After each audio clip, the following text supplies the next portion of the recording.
Hold on tight, race fans. This is Brands Hatch like you've never seen before. It's pure carnage out there. Blignot's spinning, Wagner's dodging, and the Beamers, they're on a rampage. Will Wagner survive the onslaught of BMWs? Can Blignot claw back to the top? This one's a wild ride.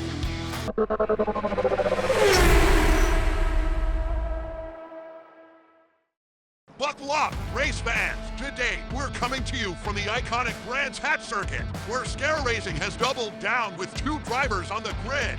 I'm Clint Maverick, and joining me is the quick-witted Liam Jenkins. That's right, Clint. Scare Racing's lineup features the young Hashot Wagner starting from P15 and the seasoned veteran Berno Blignot kicking off from P10. These two might be friends off the track, but once that green flag drops, it's all business. And what a pair they make, Liam! Blignot, the pride of South Africa, with all the experience in the world, and Wagner, our fearless up-and-comer, who's had his share of ups and downs this season. Will friendship or first competition take the wheel today? We're about to find out. And they're off. Green light at Brands Hatch. Wagner dives to the inside right from the start. Look at that, an easy overtake against Audi Jalalagic, like he's picking up groceries. Meanwhile, Blignot's got the outer line, which is not where you want to be on this twisty track. He's trying to hang in there, but it's costing him 2 positions lost already. Not the start the veteran was hoping for. Clint. No, indeed, Liam. Blignot will need to dig deep to make up that ground, while Wagner's already making moves. Stay tuned, folks, because this race is just heating up. And look at that. Anthony Fribut is having a bit of an adventure on the grass. Looks like he's taking the scenic route, and it's costing him dearly. Blignot doesn't need a second invitation. He slips past Fribut and gains a position.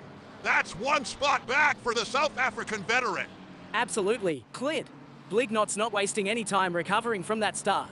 He's on a mission to climb back up the field. Whoa, Patrick Burgard is right on Wagner's tail, and he's got a rocket of an exit out of that corner. Burgard's going for it on the inside, and he makes the move stick. Wagner loses a spot there. But don't look away, Clint. Just behind, Blignot's turning up the heat on Sven Weibel. He's diving to the inside, and oh, what a move. Blignot takes that corner like he's threading a needle. Beautifully done. Textbook overtake from Blignot. The old fox is showing he's still got plenty of tricks up his sleeve today. Blignot is back at it again, this time setting his sights on Rico Proust. And look at that, he's using the same move. Dots to the inside, and it's a done deal. That's the kind of finesse you get from a seasoned pro. The old hands are definitely at play here. Oh, but what's this up ahead of Wagner and Blignot? Milos Jovic and Quentin Osakowski are both pushing hard for P6 and P7, and they both make the same mistake. They go a bit too wide, hit the grass, and bam, straight into the wall. Jovic gets off lightly with no collateral damage, but Osakowski, oh boy, that's a whole different story. He's bounced back onto the track like a pinball. Sven Weibel can't react in time. Smacks right into Osakowski, and that sends Osakowski straight into Sebastian Louis' path. Ouch, full hit. Wagner, with eyes wide open, spots the chaos up ahead, slams on the brakes, and threads the needle through the mess like a pro. P11 for Wagner and P8 for Blignot. What a way to take advantage of the carnage. Blignot, with a little too much generosity, leaves the door wide open on the inside, and Fribut doesn't need a second invite. He jumps in and snatches that position like a kid grabbing the last candy at a party. And just after that, Burgard with a tiny misstep. His wheel hits the grass, and that's all it takes. He can't make the turn and heads straight into the gravel. Wagner's eyes light up as he closes in on his teammate Blignot. Now, it's Scare Racing in P9 and P10, nose to tail. Blignot's got a snail in his way. Anthony Fribut decides to take it slow in the right-hander, and Blignot has to slam the brakes hard to avoid turning him into escargot. The high speed sends Blignot into a drift, but there's just not enough room, and he slips off into the grass. Remarkably, he keeps the car in check, but drops 2 positions to Wagner and Alan Kovalin. And just when you think things couldn't get spisher, Julian Grunwald tries to cut the corner a bit too much. The curb bites back, unsettling his car and sending him spinning.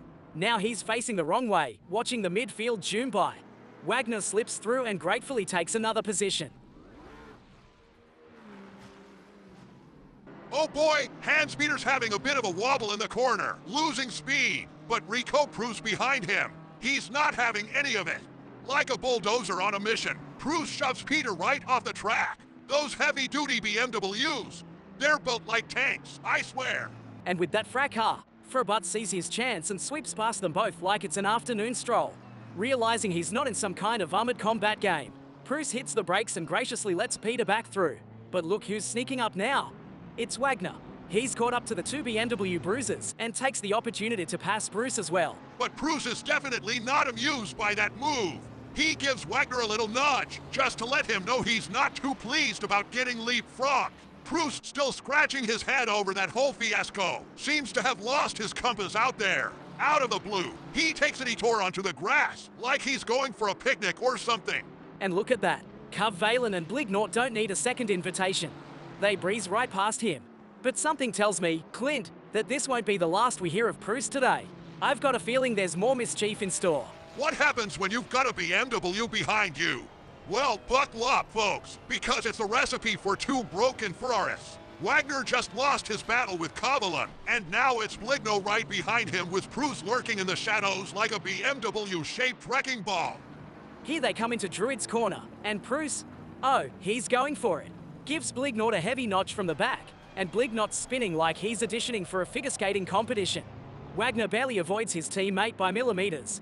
Talk about threading the needle. But oh no, we know how those tanks roll, right? One hit isn't enough for Proust. He's back with another juicy slam, and Bligno is now spinning in the opposite direction like a confused top.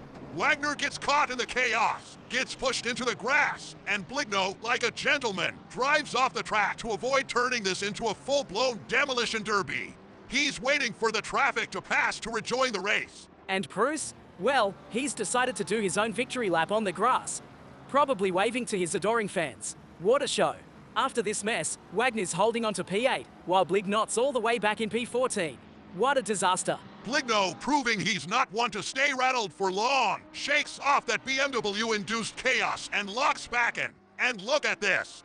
Damian Shapensky in front is losing control like he's trying out for a rodeo ride, spinning out wildly. Blignot's got the bit between his teeth, and he's back on the hunt. And the track's just gifting positions now. Clint. Burgot's Green Mamba seems to have caught a cold. He's taking it to the pits, giving Blignort another easy position. But hold on a second, watch this. Kovalin, with two wheels flirting with the grass, suddenly finds out the track's a bit narrower than he thought. Wagner sees the gap and snatches P7 like candy from a distracted baby. Last lap, ladies and gentlemen. Wagner's sitting pretty on P7, cruising to a solid finish after surviving that Proust disaster. If you enjoyed the action so far, don't forget to hit that like button. Wait, hold up, Liam. Did you think we were done with the BMW drama? Think again. Oh no, Clint, I see what you were talking about. The Beamer-geddon is far from over. Handspeed has lost control of his BMW and is now, wait for it, facing the wrong direction right on the track. And here we go, folks. It's like a twisted game of chicken. Peter's accelerating towards Wagner. Who's going to flinch first? Ferrari versus Beamer Panzer. Oh, we all know how that's going to end. Wagner tries to dodge, but Peter is like, not today, buddy, and goes straight for him. Looks like Wagner's about to lose this test of courage to the ultimate tank on wheels. Wagner's suspension is a goner. The steering wheel's pointing to next Tuesday, but there's just a quarter lap to go. Can he make it? He's fighting that Ferrari like it's a rodeo bull. Every twist and turn is a challenge, but he's not giving up. Just a few more meters. And he does it. Unbelievable. Wagner drags that wreck across the line to finish in P10, just ahead of his buddy Berno Bligno. What a finish. From P15 to P10 with half a car and a full heart. If you enjoy the chaos, don't forget to leave a like and subscribe for more racing madness. Our next stop, the high-speed thrills of the Red Bull Ring. And a special thanks to Berno Bligno. Bye, Danky, Berno. You heard the man. And remember, stay fast, stay fearless. And if you see a Beamer in your mirror, just pray.